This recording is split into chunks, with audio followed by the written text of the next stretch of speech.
Olá, sou Caio Peralta, professor de Direito Administrativo, procurador do município. Hoje estamos na Intelecto Educação e vamos tratar aqui de questões de direito administrativo no seu curso preparatório aí para a sua primeira fase, né?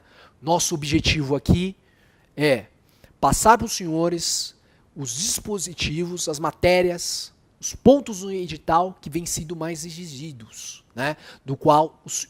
Os quais o senhor, a senhora, precisa ter controle, precisa ter uma certa noção, né, para a execução da prova, né? A minha disciplina normalmente são 6 questões. É lógico que você pode ter algum ponto do meu edital e ser exigido, que seja exigido em outra matéria. Isso faz parte hoje do direito, né? A interdisciplinariedade, o diálogo das fontes, de Cláudia Lima Marques, né, que trouxe do professor Eric Jaime. Então, são esses diálogos. Então, a minha matéria você vai poder ser exigida em outras áreas, né? em outras matérias, aliás, né? Minha matéria é em direito constitucional, em processo civil, em direito ambiental, mas o que importa? Importa o senhor ter munição aí para assinalar a questão certa.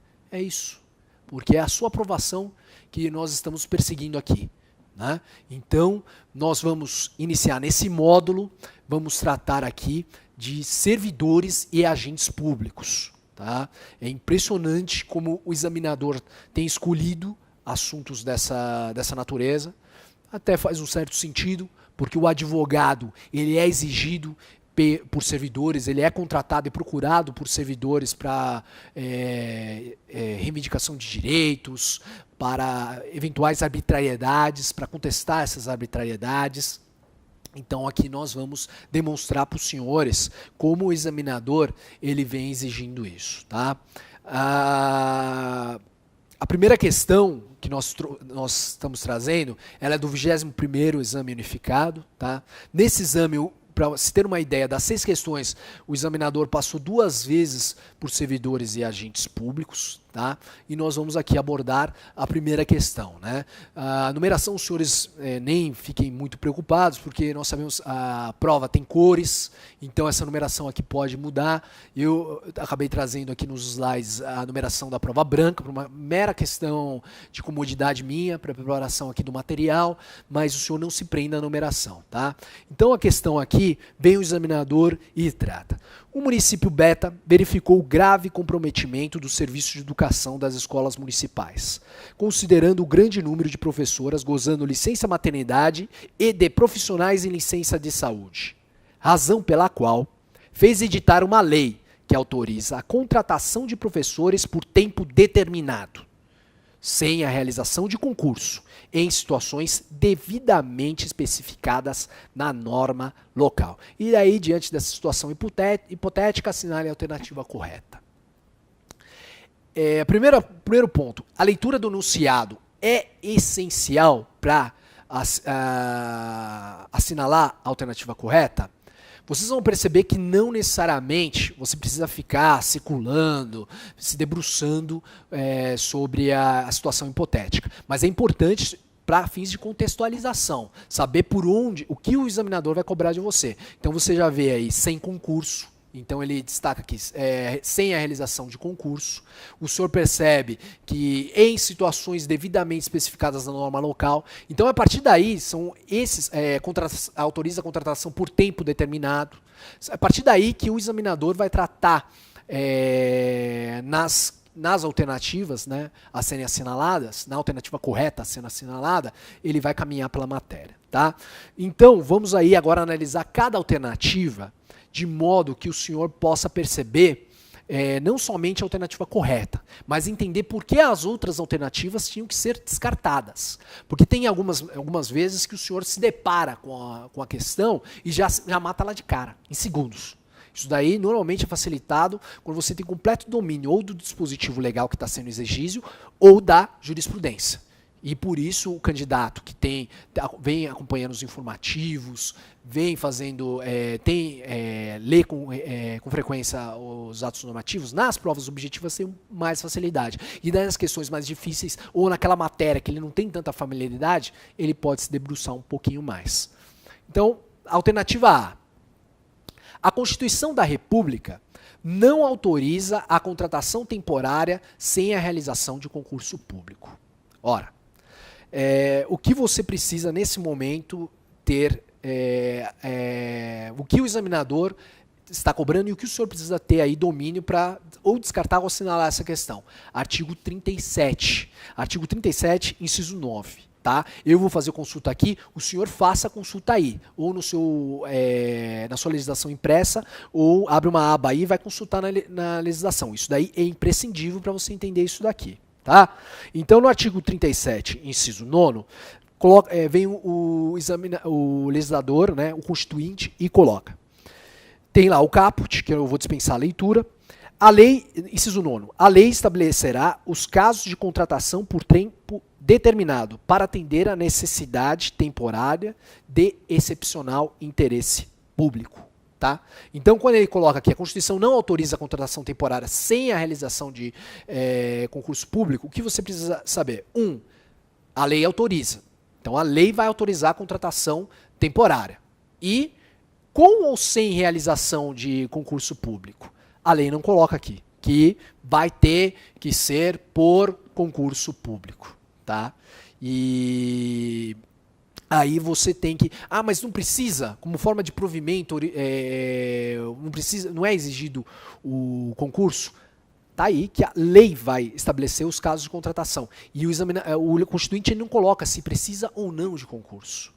Então, você deixa essa questão, tá? Mas eu vou mostrar para vocês, por meio da jurisprudência do STF, o que o STF tem entendido sobre a matéria. E que, na verdade, a Constituição ela não veda. Não é que ela autoriza, mas ela não veda a contratação por tempo determinado sem o concurso.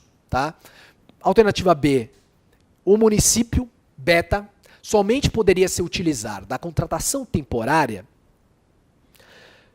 para os cargos permanentes de direção, chefia e assessoramento. O que ele está trazendo aqui? Os cargos de livre nomeação e exoneração. Onde estão esses cargos?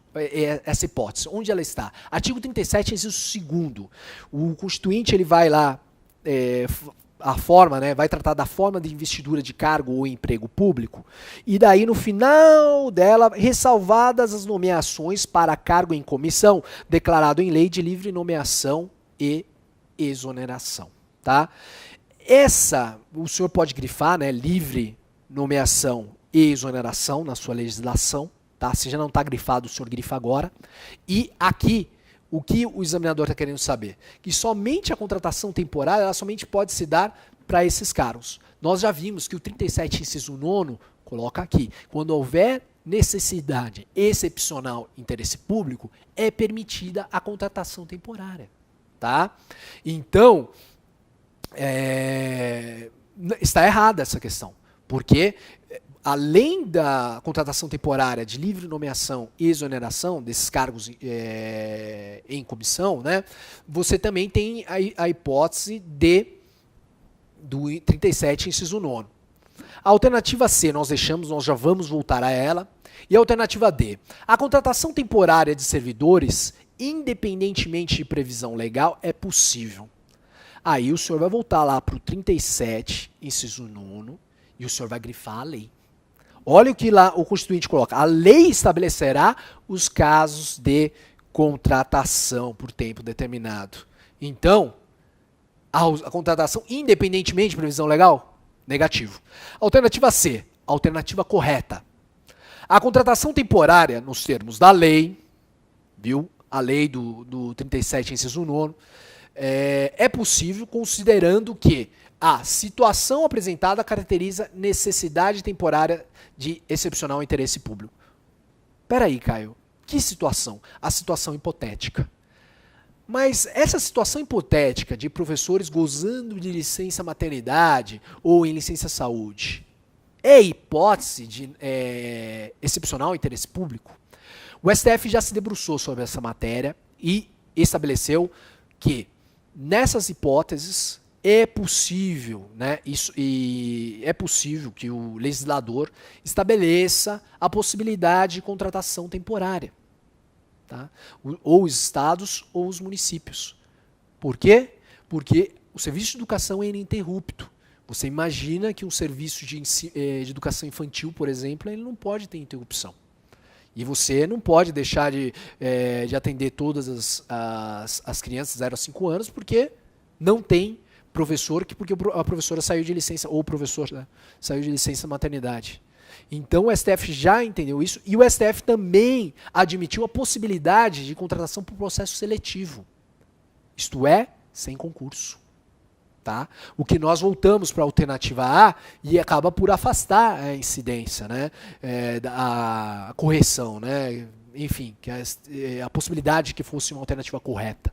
Porque quando ele contar sem a realização de um concurso público, a Constituição, na verdade, ela não é que ela não autoriza, ela não veda. Tá? E o STF já entendeu que é possível sim. Então, nos termos da lei, quando ele trata a condição temporária nos termos da lei, é possível. Tá? E aqui, vejam vocês que em situação hipotética, estava aqui, devidamente especificadas na norma local.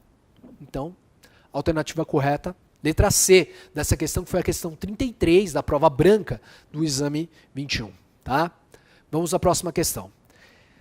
Essa aqui é a questão 34, enfim, é a outra questão que foi exigida no exame 21 sobre servidores e agentes públicos, ou nós estamos tratando aqui porque é necessário para a resolução dela o conhecimento e as noções do regime de servidores públicos e de agentes públicos. Então vamos a ela agora. Tá? Vamos ler o enunciado. João foi aprovado em concurso público para o cargo de agente administrativo do Estado Alfa. Após regular a investidura, recebeu sua primeira remuneração.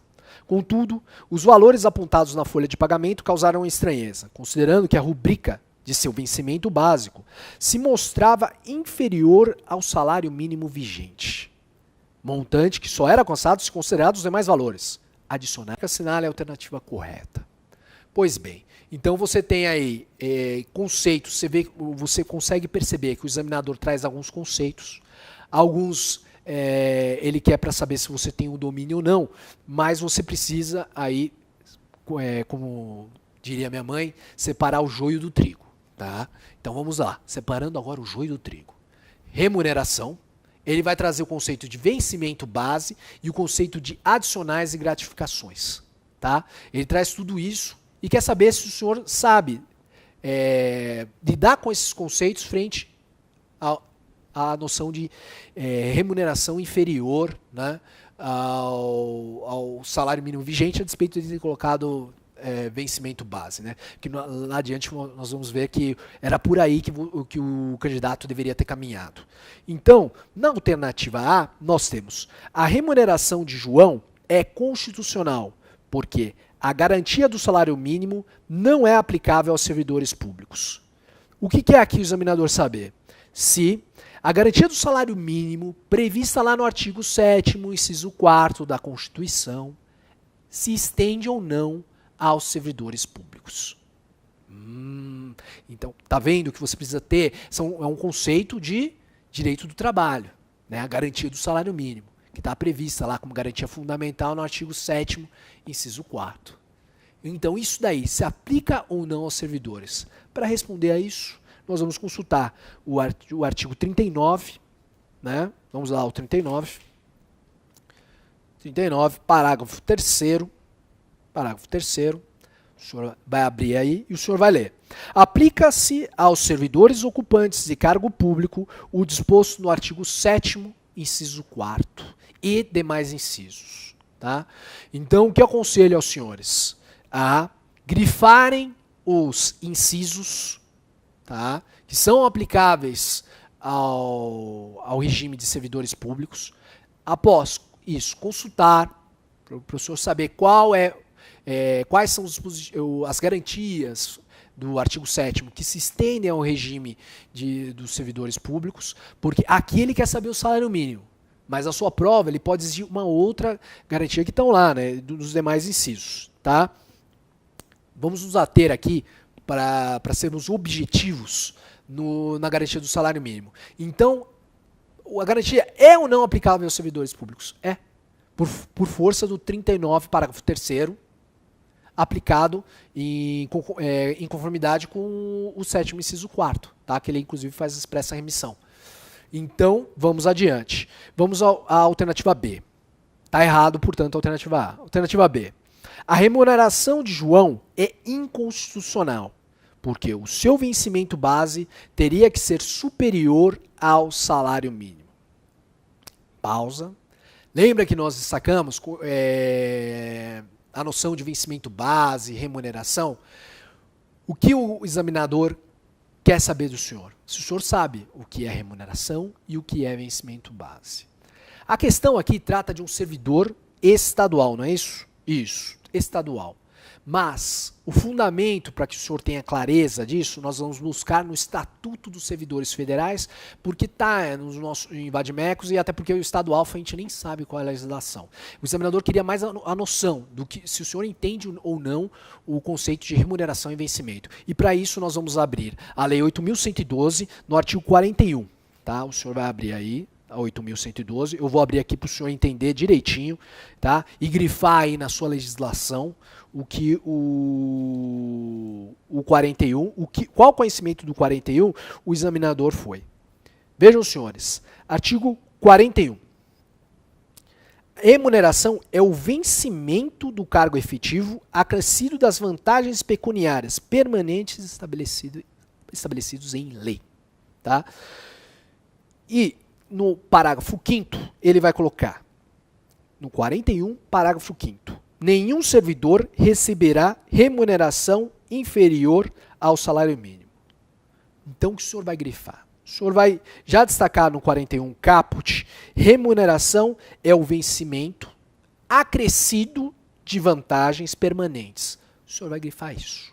Parágrafo 5º, o que o senhor vai grifar? O senhor já vai grifar, nenhum servidor receberá remuneração inferior ao salário mínimo. O que está aqui na alternativa B? Vencimento. Opa, eu voltei? Ótimo, voltamos. Então, aqui, vencimento, tá?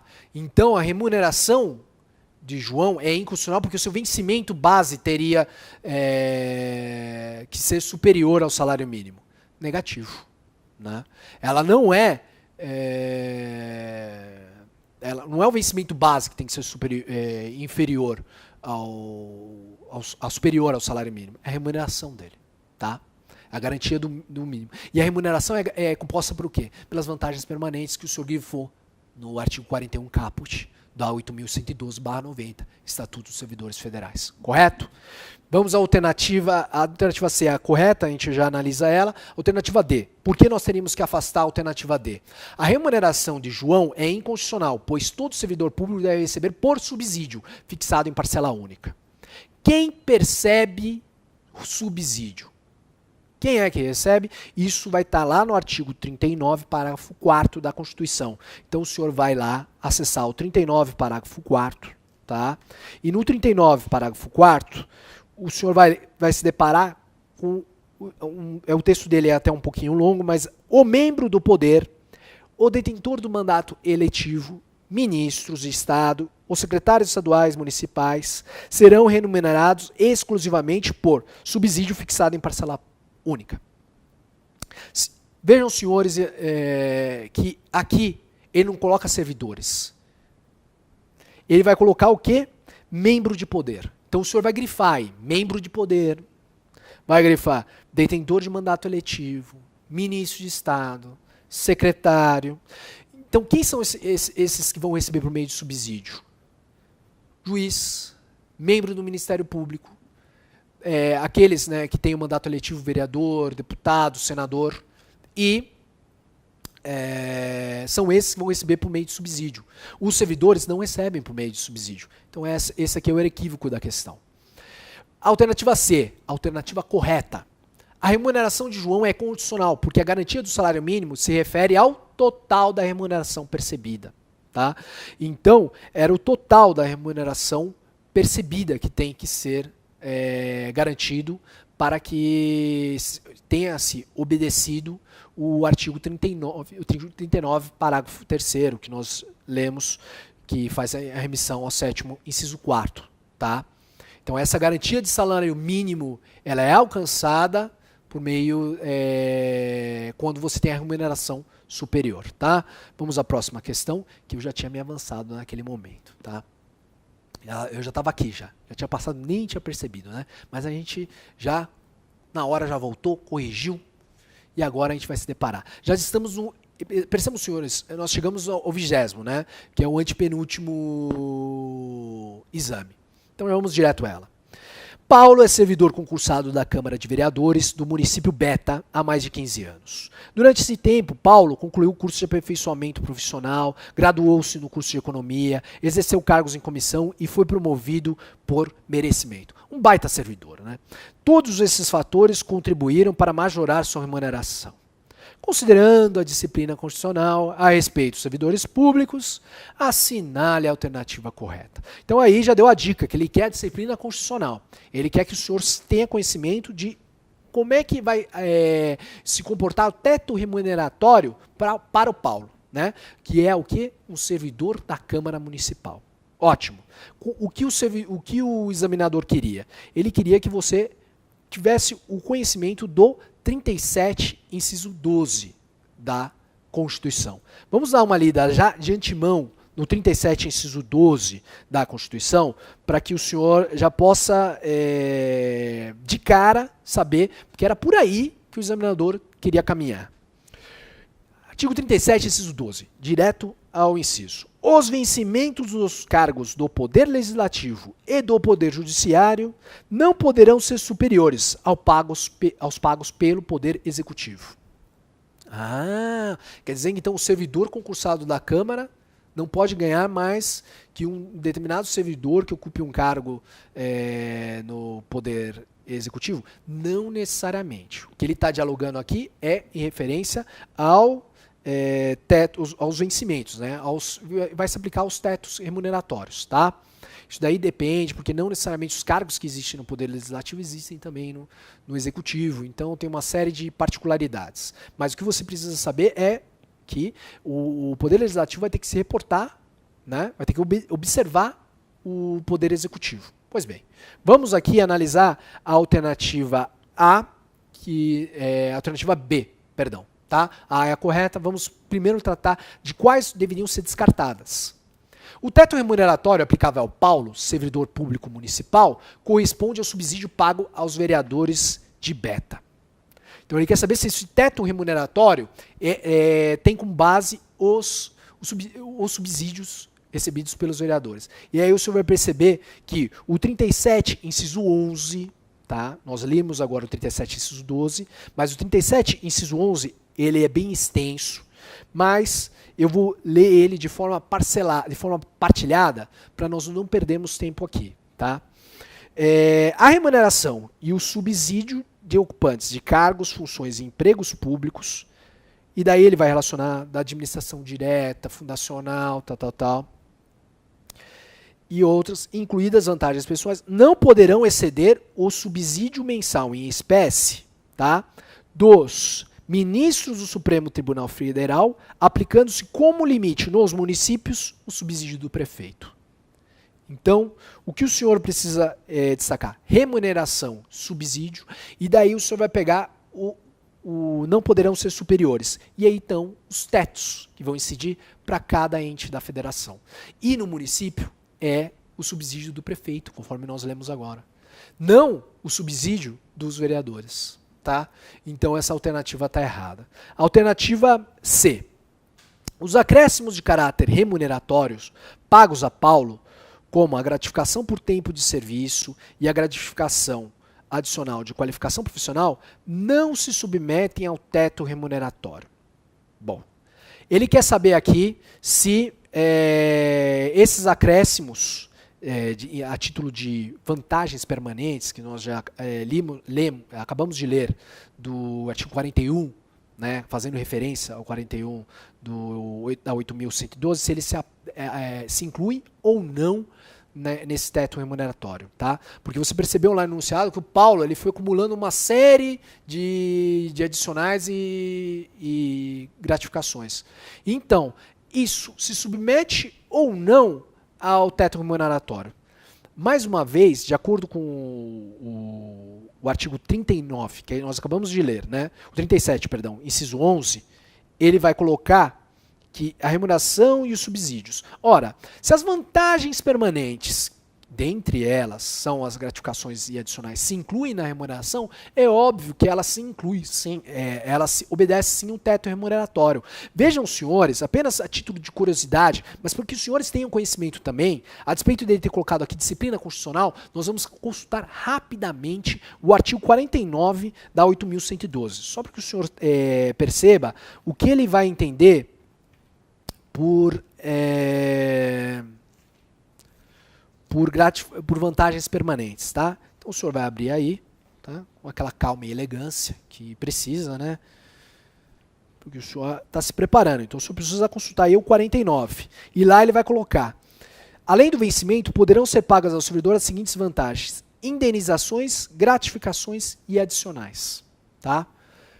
Quais são o que pode ser pago acima do teto? O que tem natureza de indenizações. Mas por quê? Porque elas não se incorporam ao vencimento. E isso está lá no artigo 49, parágrafo 1º. A despeito de não ser o regime que nós estamos analisando aqui, o senhor precisa ter conhecimento disso, que as indenizações não se incorporam. Até o nome diz indenização, né? Então, por isso que ela pode extrapolar. As indenizações elas podem extrapolar o teto. Mas as gratificações adicionais, não. As vantagens permanentes, não, porque elas integram o conceito de remuneração. Correto? Vamos analisar agora a alternativa D. O teto remuneratório aplicável a Paulo não está sujeito a qualquer limitação, tendo em vista a necessidade de edição de lei complementar para a instituição do teto previsto na Constituição. Não tem essa previsão de lei complementar. Vamos dar uma olhada no 37, tá? Inciso 10. Só para que vocês entendam, né? A remuneração dos servidores públicos e os subsídios somente poderão ser que tratam o parágrafo 4º, artigo 39, que é o nosso caso, que ele é um servidor, somente poderão ser fixados ou alterados por lei específica. Isto é, não há exigência de lei complementar. O que o senhor vai fazer? Grifa lei específica, tá? Então, essa questão da lei complementar não tem exigência, por força do 37, inciso 10. Tá bom? Vamos analisar agora a alternativa A. O teto remuneratório aplicável a Paulo, servidor público municipal, corresponde ao subsídio do prefeito do município Beta. Correto. Isso daqui nós já tínhamos falado quando nós fomos afastar a alternativa B. Então, a alternativa correta para essa questão, A. Tá bom? Nós prosseguimos adiante, né, mais à frente, com mais questões de servidores e agentes públicos para os senhores.